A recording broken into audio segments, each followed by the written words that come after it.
আসসালামু আলাইকুম। শিমুল Memorial রমসাফ school and কলেজের অনলাইন ক্লাসে তোমাদের সকলকে স্বাগত জানাচ্ছি। তোমাদের সঙ্গে আছে ক্লাসে উপস্থাপনায় আছি আমি সাকিবুল ইসলাম নিতু, সহকারী শিক্ষক, বাংলাদেশ ও বিশ্ব পরিচয়, Shimul memorial north south school and college. এই শিক্ষার্থীরা তোমরা সবাই কেমন আছো? আশা করি তোমরা সবাই ভালো আছো এবং সুস্থ সবল আছো, ক্লাসগুলো নিয়মিত করছো আমাদের সঙ্গে। তো চলো আমরা আজকে তোমাদের সঙ্গে যে ক্লাসটা নেব সেটা শুরু করি। আজকে আমি তোমাদের 12 অধ্যায়ের উপরে ক্লাস নিব। অধ্যায়টির নাম বাংলাদেশ ও আঞ্চলিক সহযোগিতা। এই অধ্যায়টি থেকে আমরা যে শিখন ফলগুলো পাচ্ছি সেগুলো দেখে নিই। আঞ্চলিক সহযোগিতার গুরুত্ব ও ক্ষেত্র সমূহ জানতে পারবে। অর্থাৎ এই অধ্যায়টি পাঠ করার পরে আমরা যে শিখন ফলটি পাবো সেটা হচ্ছে আঞ্চলিক সহযোগিতার গুরুত্ব ও ক্ষেত্র সমূহ জানতে পারবে। আলোচ্য বিষয় আঞ্চলিক সহযোগিতা, আঞ্চলিক সহযোগিতার ক্ষেত্র সমূহ। তো প্রথমে আমরা জেনে নিই আঞ্চলিক সহযোগিতাটা কি। একটি অঞ্চলে অবস্থিত দেশগুলো এককভাবে স্বয়ংসম্পূর্ণ নয়, অর্থাৎ কোনো দেশই এককভাবে তার সকল চাহিদা পূরণ করতে পারে না। প্রত্যেকটি দেশের চাহিদা, সমস্যা, প্রয়োজনীয়তা এগুলো কিন্তু ভিন্ন ভিন্ন।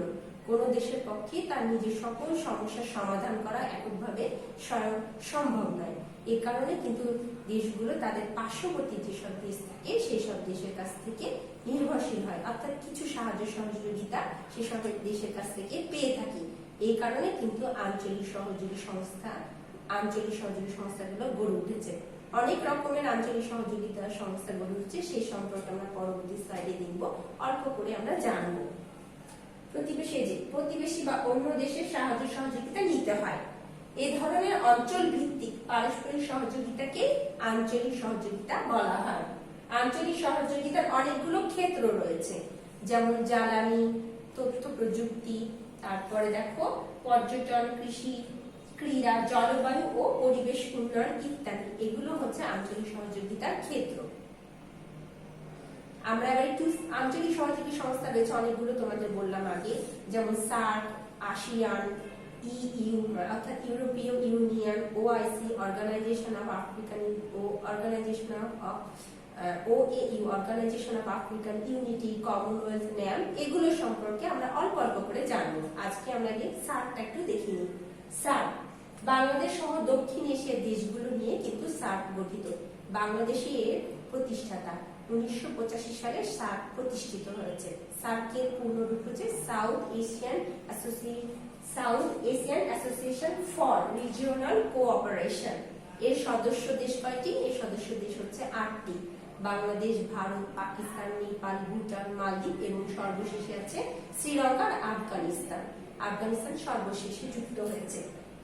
এর সংস্থা মিয়ানমার এই সংস্থার পর্যবেক্ষক হিসেবে যুক্ত হয়েছে। সার্কের সদর দপ্তর নেপালের রাজধানী কাঠমান্ডুতে। সার্কের লক্ষ্য উদ্দেশ্য অনেকগুলো আছে, তার মধ্যে প্রধানত সার্কভুক্ত যেসব দেশ সেসব দেশের মানুষের জীবনমান উন্নয়ন করাটাই এর প্রধান লক্ষ্য। এরপরে আমরা দেখব এই যে সার্কের তোমাদের যে 8টা দেশের কথা বললাম, 8টি দেশের পতাকা এখানে আমি দেখিয়েছি। এর পরবর্তী স্লাইডে আমরা জানবো আসিয়ান সম্পর্কে। আসিয়ান এই সংস্থাটির পুরো নাম association of south east Asian Nations. এটি প্রতিষ্ঠিত হয়েছে 1967 সালের 8ই আগস্ট। এরও সদস্য সংখ্যা হচ্ছে 10টি। সদস্য সংখ্যাগুলো কি কি দেখি। Indonesia, Malaysia, Brunei, Thailand, Vietnam, Cambodia, Philippine, Laos, Myanmar, Singapore. এই 10টি দেশ হচ্ছে এর সদস্য সংখ্যা। এই সদর দপ্তর ইন্দোনেশিয়ার রাজধানী জাকার্তাতে। এরও অনেকগুলো লক্ষ্য উদ্দেশ্য হচ্ছে, তার মধ্যে প্রধানত আছে হচ্ছে অর্থনৈতিক উন্নয়নে আসিয়ান কিন্তু কাজ করে থাকে। এরপর দেখো এই যে আসিয়ানের যে 10টি দেশের কথা বললাম সদস্য, সেগুলো ফ্ল্যাগ দেখানো হয়েছে। আর এটা হচ্ছে তোমাদের আসিয়ানের লোগো। এবার হচ্ছে ইইউ অর্থাৎ ইউরোপিয়ান ইউনিয়ন। এর প্রতিষ্ঠা কাল কত? 1993 সালের 1 নভেম্বর। ইউরোপিয়ান ইউনিয়নের সদস্য সংখ্যা 26টি, অর্থাৎ ইউরোপের যেসব দেশ সেগুলো নিয়ে কিন্তু ইউরোপীয় ইউনিয়ন গঠিত। ইউরোপীয় ইউনিয়নের সদর দপ্তর বেলজিয়ামের রাজধানী ব্রাসেলসে এবং এর মুদ্রার নাম হচ্ছে ইউরো। ইউরোপের যেসব দেশগুলো রয়েছে সেই সব দেশ সদস্য রাষ্ট্রগুলো আর কি নিজেদের মধ্যে অবাধে বিচরণ করতে পারে, এক দেশ থেকে আরেক দেশ যেতে পারে, কোনো বাধা ধরা কোনো নিয়ম নেই বা কোনো বাধা দেওয়া হয় না। এরা এক দেশ থেকে অন্য দেশে ব্যবসা বাণিজ্য কিংবা যাতায়াত অবাধে করতে পারে, এই জন্য ইউরোপীয় ইউনিয়ন গঠিত হয়েছে। এরপর আছে G7। G7 যে বিশ্বের শীর্ষ শিল্প উন্নত দেশ নিয়ে গঠিত G7, এর সদস্য সংখ্যা 7টি, এই জন্য G7 এখানে ব্যবহার করা হচ্ছে। 7টি দেশ কি কি? যুক্তরাজ্য, যুক্তরাষ্ট্র, কানাডা, ইতালি, জার্মানি, জাপান, এইগুলো দেশ নিয়ে গঠিত এই G7। এই সংস্থা শুধু যে নিজেদের মধ্যে সাহায্য সহযোগিতা করে তা কিন্তু নয়। ইউরোপীয় G7 হচ্ছে যেসব অল্প উন্নত দেশ, অনুন্নত অর্থাৎ বেশি উন্নত নয়, সেসব দেশের জন্য কিন্তু কাজ করে থাকে এই G7। এরপর আছে OIC। OIC হচ্ছে মুসলিম দেশগুলোর সংগঠন। এর পূর্ণরূপ কি? OIC এর অর্গানাইজেশন অফ ইসলামিক কোঅপারেশন। এর প্রতিষ্ঠাকাল 1969 সালের 25 সেপ্টেম্বর। সদস্য সংখ্যা কয়টি? 57টি। এই সদস্য সংখ্যা হচ্ছে 57টি। বাংলাদেশ 1974 সালে 22 ফেব্রুয়ারি OIC এর দ্বিতীয় সম্মেলনে 32তম সদস্য হিসেবে এই সদস্যপদ লাভ করে। এরপর আছে OAU। আফ্রিকার মহাদেশের দেশগুলো নিয়ে গঠিত হয়েছে OAU, organisation of African unity. অর্থাৎ আফ্রিকান যেসব দেশ রয়েছে সেসব দেশের সমস্যার সমাধান করার জন্য এই সংস্থাটি প্রতিষ্ঠিত হয়েছে। এর প্রতিষ্ঠাকাল 1963 সালের 25 মে। সদস্য সংখ্যা হচ্ছে 32টি। এবার আমরা জানবো ন্যাম সম্পর্কে। ন্যাম যেসব দেশগুলো সামরিক জোটের সদস্য নয়, সেই সামরিক জোটের সদস্য নয়, এই দেশগুলো নিয়ে কিন্তু ন্যাম গঠিত হয়েছে। ন্যামের পূর্ণরূপ non aligned movement. Non aligned movement. Bangladesh ন্যামের একটি গুরুত্বপূর্ণ সদস্য। এবার কমনওয়েলথ। ব্রিটিশ উপনিবেশিক থেকে স্বাধীনতা প্রাপ্ত দেশগুলোকে নিয়ে গড়ে উঠেছে কমনওয়েলথ। ব্রিটিশ উপনিবেশিক থেকে মানে যারা ব্রিটিশদের অধীনে ছিল সেই সব দেশগুলো নিয়ে কিন্তু এই কমনওয়েলথ এই সংস্থাটি গড়ে উঠেছে। বর্তমানে সংস্থার সদস্য সংখ্যা দক্ষিণ এশিয়ার 3টি দেশ, বাংলাদেশ, ভারত ও পাকিস্তান সহ মোট 54, অর্থাৎ 54 এর সদস্য সংখ্যা। সর্বশেষ সদস্য হয়েছে রুয়ান্ডা।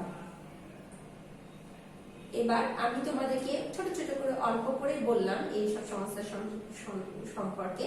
পরবর্তী ক্লাসে তোমরা বিস্তারিত জানবা এইসব সংস্থা সম্পর্কে। তো এই পড়ার মধ্যে আমরা যে মূল্যায়নের প্রশ্নগুলো পাচ্ছি আমরা সেগুলোর উত্তর করি। বাংলাদেশ কত সালে জাতিসংঘের সদস্যপদ লাভ করে? বাংলাদেশ 1974 সালে জাতিসংঘের সদস্যপদ লাভ করে। আঞ্চলিক সহযোগিতা কেন গড়ে উঠেছে? আঞ্চলিক সহযোগিতা গড়ে উঠেছে কারণ কোন রাষ্ট্রের পক্ষে কিন্তু এককভাবে তার সমস্ত সমস্যার সমাধান করা সম্ভব নয় কিংবা তার প্রয়োজনগুলো মেটানো সম্ভব নয়। সেই কারণেই তারা তাদের পার্শ্ববর্তী যেসব দেশ রয়েছে সেসব দেশের সঙ্গে মিলে তাদের সমস্যার সমাধান করে থাকে। এই প্রয়োজনীয়তা থেকে আঞ্চলিক সহযোগিতা গড়ে উঠেছে। আঞ্চলিক সহযোগিতার ক্ষেত্রগুলো কি কি? আঞ্চলিক সহযোগিতার ক্ষেত্রগুলো অনেকগুলো রয়েছে, যেমন জ্বালানি, শিক্ষা, ক্রীড়া, এসব হচ্ছে জলবায়ু, পরিবেশ উন্নয়ন, স্বাস্থ্য, চিকিৎসা ইত্যাদি হচ্ছে আঞ্চলিক সহযোগিতার ক্ষেত্র। কয়েকটি আঞ্চলিক সহযোগী সংস্থার নাম উল্লেখ করো। এখনই তোমাদের যে ছোট ছোট করে অল্প করে বললাম যে সংস্থাগুলো, যেমন সার্ক, আসিয়ান, ইউরোপীয় ইউনিয়ন, OIC, এই ন্যাম, এগুলোই হচ্ছে আঞ্চলিক সহযোগিতার সংস্থার বিভিন্ন ছোট ছোট সংস্থা। তো প্রিয় শিক্ষার্থীরা, আশা করি তোমরা বুঝতে পেরেছো। আজকে তোমাদের সঙ্গে এই ক্লাসটা ছিল আমার শেষ ক্লাস। তোমাদের সকলের সুন্দর জীবন ও সুস্বাস্থ্য কামনা করি। ইনশাআল্লাহ তোমাদের আগামী বছরে সুন্দরভাবে আমরা ক্লাসে বসে ক্লাস নিতে পারবো এই আশা রাখি। তোমরা সকলে সুস্থ সবল থাকবা, নিরাপদে থাকবে, বাসায় অবস্থান করবে এবং পড়াশোনা ঠিক মতো করবে। তো তোমাদের সকলকে অসংখ্য ধন্যবাদ।